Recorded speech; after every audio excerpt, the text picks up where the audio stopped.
Hi there, this is Prague Talk, a podcast from Radio Prague International. My name is Ian Willoughby. This time out, my guest is a new Czech radio colleague, Jana Ciglerová. Jana is just about to start as the station's correspondent in Washington, but unusually she'll be moving there not from Prague, but Florida, where she's lived for the best part of a decade and worked for a Czech online and print outlet. Ahead of this big switch, I sat down to talk with Jana Ciglerová, who I've known for several years. Our conversation takes in everything from keeping up with the non-stop pronouncements of President Trump to how living in the U.S. has shaped her sons' lives, as you'll hear now in this edition of Prague Talk.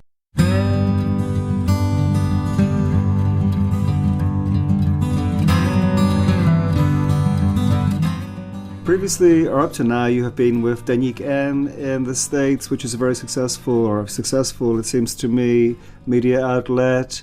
Why did you want to make the move from Deník N to the radio? So with Deník N, I've been with Deník N since the very beginning of Deník N. I was one of the original reporters who were launching the publication, and I worked for Deník N for 7 years. And my main reason was to try something else, like to try a different way of telling my stories, because what I missed with Deník N was, and we tried it several times, and it wouldn't have the response from the readers that we needed as a confirmation that we're doing it right.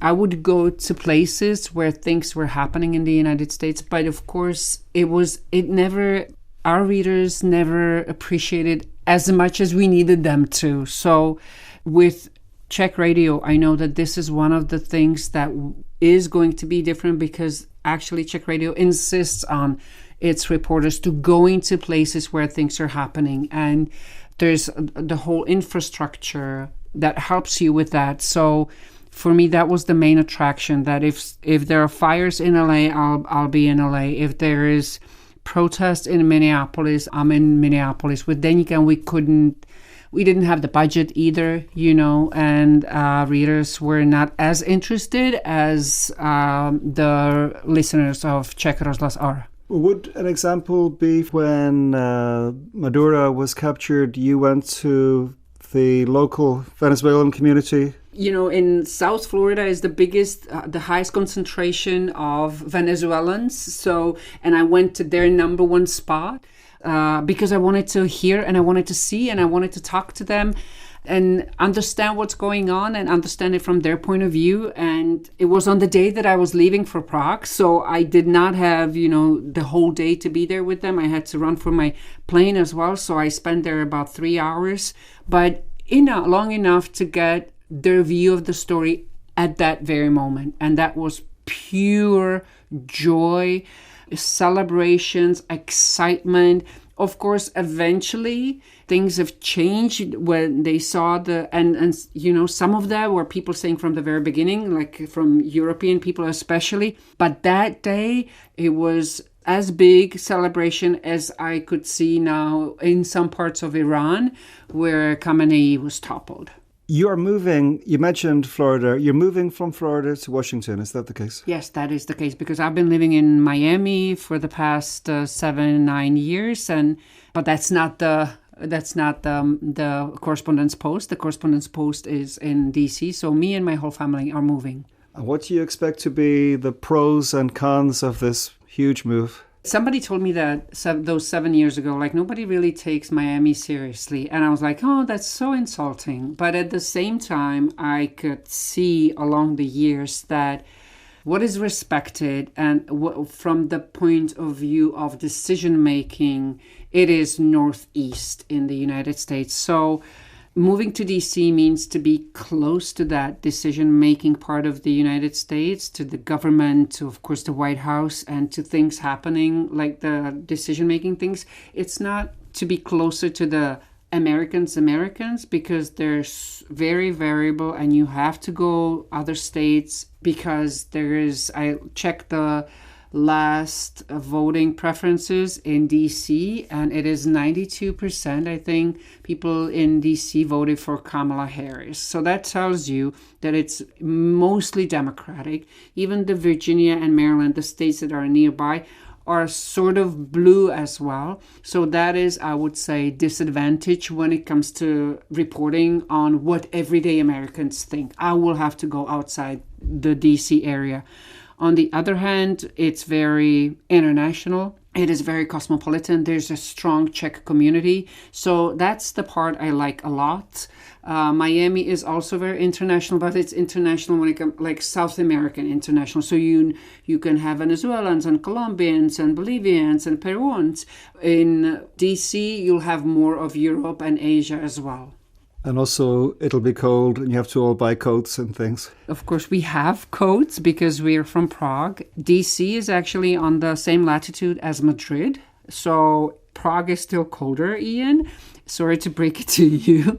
But my boys, especially the older kids, are looking forward to go to Four Seasons again because it's beautiful there in Miami since from October till March. But the rest of the year, you practically cannot go out unless you're on the beach and you have sea nearby or a pool nearby. So that won't be the case in DC, I suppose. Do you find that your head is always in two places? Because there you're 6 hours behind in Florida and in Washington. But all your work is focused here. A lot of your friends are here. Your online world is here. Is your head always in two places at the same time? It is, but it's along the years I've noticed that it's helped me to not to lose touch with my market, with my base, and to stay in the know of what is this country going through, what is the public discussion, what are the challenges that the people are facing, talking about. I actually appreciate it, but I'm also, and I guess I've always been like this ever since I started traveling, but I also very much, I'm like a sponge and I absorb the world that I live in. And sometimes I feel a little bit like Latina because, of all the dancing and enjoying life there in Miami. And I know that that's the part that I would not be in touch with here. So there are many things that I enjoy in both lives. There are moments when I feel I belong nowhere, and there are moments I feel I have two homes and I have two hearts and I have two countries, and it goes from one to the other. These are very interesting times in America. Trump makes so many unorthodox moves. He comes out with so many eye-catching comments, for want of a better word, at amazing speed.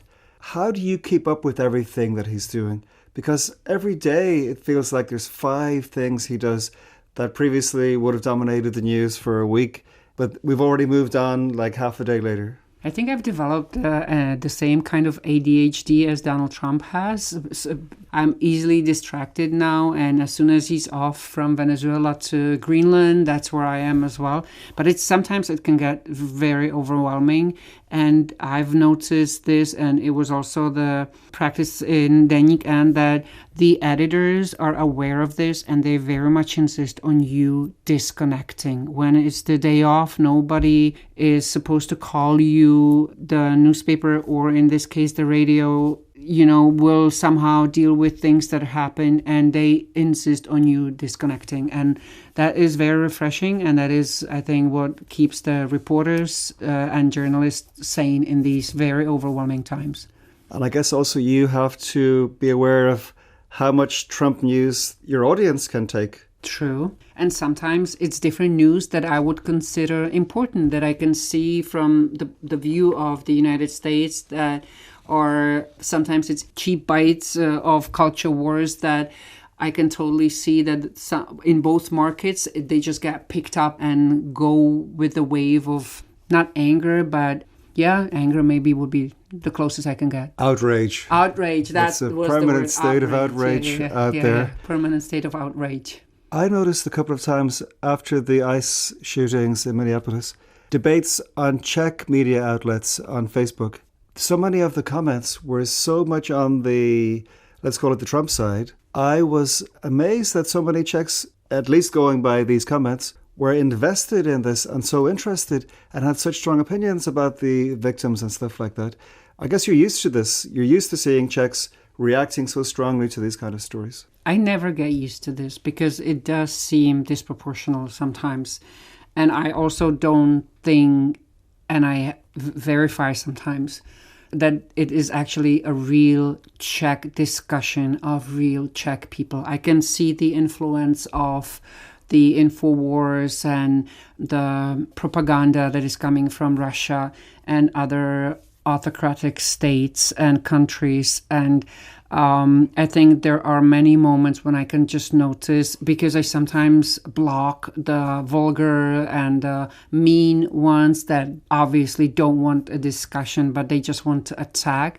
And I block them, and I always go and I see the profile in order to block them. And I see that they have not existed for a very long. They don't have much profile, so history or friends or anything. So I can see that it's artificially instigated to create that division in society and, whatever, but not on my profile. So I get rid of those pretty fast. When I've been to the States and met Czechs, especially older Czechs, a lot of them seem to me to be relatively right-wing. And I guess there's a good reason for that, because if they left to get away from communism, it makes sense that they may end up on the right.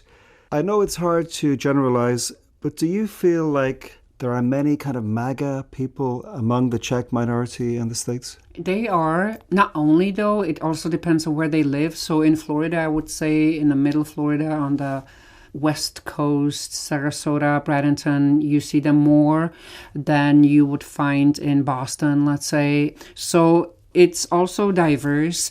But yes, it's what you say. And I can see that with other nationalities as well. Like, for instance, the Venezuelans, Colombians, they're very Cubans. They're very pro-Trump and pro-MAGA or right-wing, because they believe that anything regarding social justice or social equality reeks with tendencies to autocracy or, communism or socialism, which they confuse with autocracy.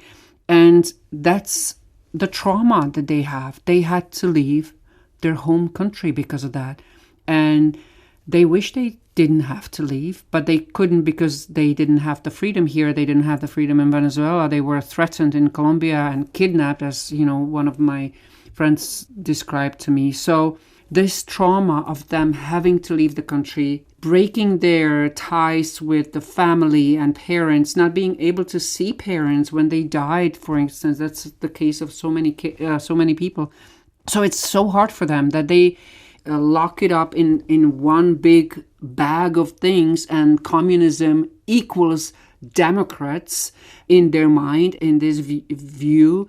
And even though the results of the right-wing policies are affecting them big time and not positively, they still can't see through the trauma, and they measure everything through this trauma. It's not the case for everyone. I don't want to generalize, but I've seen this in the older generations very often. Sometimes I meet my friends in the pub. They're all kind of informed guys. And they will say things like, well, MAGA can't survive Epstein. MAGA can't survive the rolling back on the no forever wars and stuff. Now that Trump has these foreign adventures, that means the end of MAGA. Do you get any sense that it's waning? I can see that they have conflicts among themselves, that there are parts of MAGA that have different opinions strongly than other parts of MAGA. And the talent and the genius, I would call, of Donald Trump is that he can put all these people behind himself and supporting him, be it tech bros, be it people like J.D. Vance, be it Marco Rubio, out of all people, who would have thought, and be it every rural farmer in Nebraska. All these people don't have much in common, but they have Donald Trump. Once Donald Trump's power is not as strong, or his influence, or he's not in the picture, I can't see how these people get along. One of the part will be stronger than the others, and that will cause fraction I think that will be hard to keep together. The glue is Donald Trump, and nobody can do it better than him. But on the other side, if he's not in the picture, there's nobody that is able to have that glue as much as him.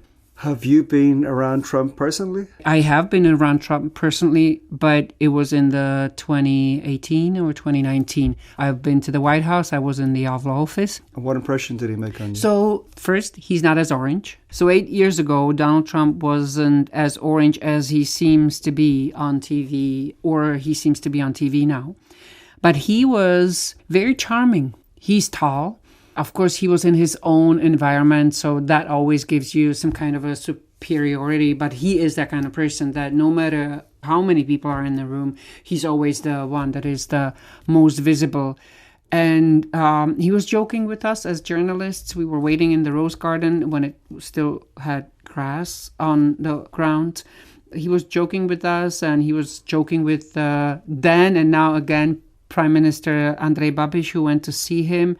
It was surprising in a way for me. I didn't expect him to be, relatable, because he doesn't come across as, being this big leader. But at the same time, and that's what I think is one of his main attractions for people that vote for him, is that what you see is what you get. Like, he is pretty much the same as you see him on TV, as you see him in person. The only difference, I would say, is that on TV, he doesn't swear as much as he does swear when he's off cameras. But that's the only difference I noticed. To bring this back around to you, just before we finish up, you've been in the States now for about a decade. How has that changed you, do you feel? Oh, that's an interesting question. So for 2 years, we went back to Prague. So we got there. It will be 10 years this year. But, in reality, we spent there only 8 years. But anyways, I think it made me more aware of what a great country Czech Republic is and how much I actually enjoyed the traditions that we have. I didn't like them much before, but I now can see and I understand how this is actually what creates the national identity in a way. For sure, I'm more confident because the environment in the United States teaches you to accept yourself and try to say what you want and express what you want and what you don't want without the feeling of guilt. So I'm better at canceling things and not explaining myself, as much. I think I wear better clothes because that's what Americans are known for. And I know that however much I love the beach and the sea and the sun and the exotics of the life in Florida, my world and me, it's still the woods in Brdy and the oak trees and fall and snow in the winter and hot wine in the Christmas markets, and that I have so much enjoyed this part of our lives, but it's not me and it will never be me. And how about for your kids? Because I guess they have spent large proportions of their lives now in America. So we have 3 sons, and one of them is going to be 18 this year. And he's the most Czech of all of them, and he loves goulash. He's got his 2 Czech friends that are his best friends forever, Robik and Tonda, and he loves going back. He wants to study university back in Prague. He loves it here. The middle one is always happy where he is, so he never wants to change. And he's the first one to get all the birthday party invitations. He's a very popular kid. But the youngest is the one that I worry about, I would say, because he was 2 and something when we got to the U.S. He's now almost 12. He thinks palm trees are normal trees, and he doesn't like to go to the beach because he doesn't like the sand. And he is the most American of all of them. And some of it is great, some of it is not as good, and he makes mistakes when writing in Czech, and I hate that. But they've all been traveling from one world to another, living both here and there. So I hope this transition will not be difficult on them, but I know it will be, at least when it comes to the friends they love.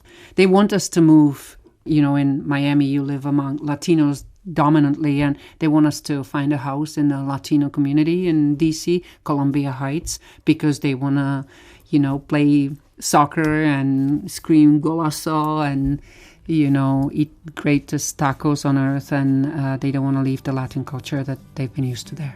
Well, good luck to you and your family in Washington. Well, thank you so much, and thank you for having me.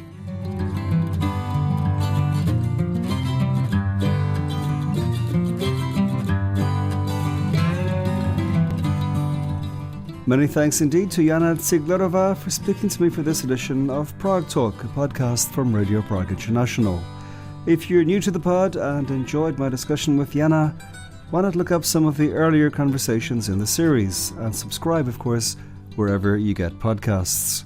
But for now, that's all from me, Ian Willoughby. Thank you so much indeed for listening to Prague Talk, and talk to you again very soon.